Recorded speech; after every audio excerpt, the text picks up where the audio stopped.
What is a field goal? This is Sports Simplified, and I'm going to be going over just that.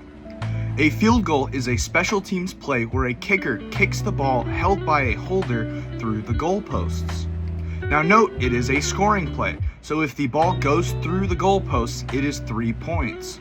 Now, unlike in baseball, if the ball hits the goalposts, that does not necessarily count as a field goal. For instance, in 2018, Chicago Bears kicker Cody Parkey hit the notorious double doink. Attempt from the right hash mark.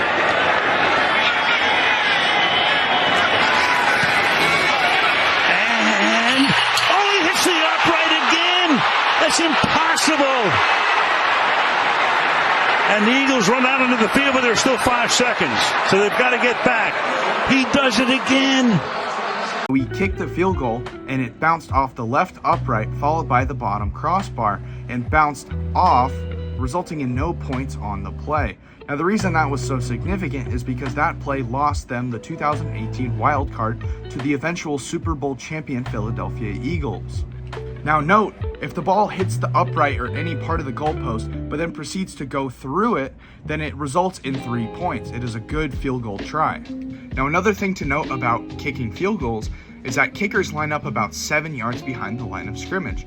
Now, the interesting part about this is that there is no specific rule for this to occur. This is just something kickers do to line up for field goals in the modern age. It is another evolution in the game of kicking.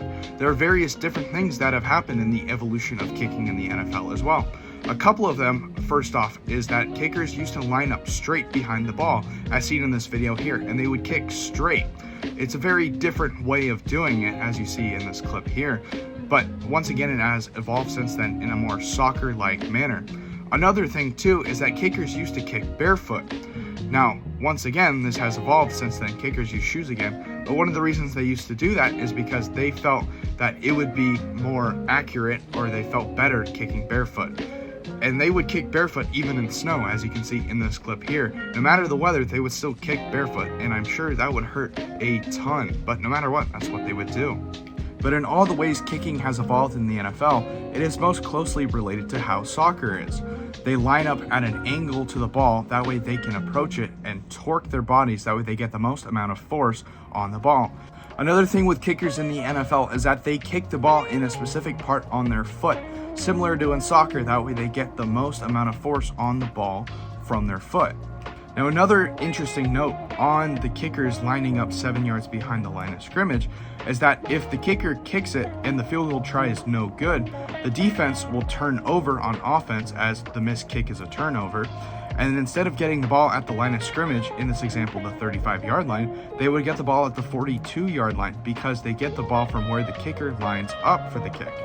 In addition, if the field goal is an extremely long attempt and there is a chance that it could come up short, the defense can put a returner in the end zone to try to catch the ball.